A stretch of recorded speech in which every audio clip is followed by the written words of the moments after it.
gözüm ağlayır, bir üzüm gülür. Ağlayıp gülmeyi senden öğrendim. Kaygılı, əzablı, çetin yollarda yıkılıp kalkmağı senden öğrendim.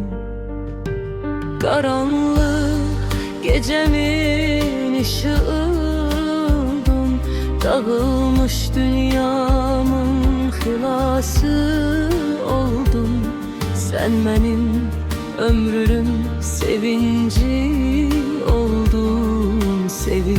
Sevilmeyi senden öğrendim.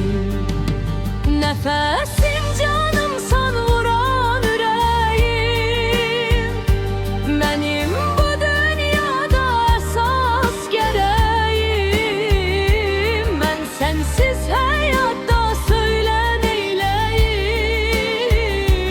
yaşamak azmimi senden öğrendim.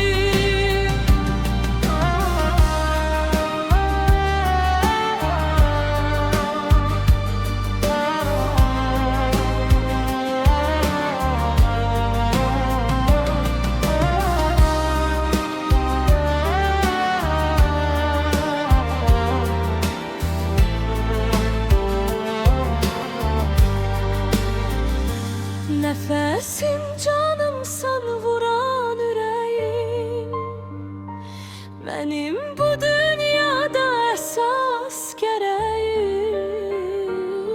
Ben sensiz hayatta söyle neyleyim, yaşamak azmimi senden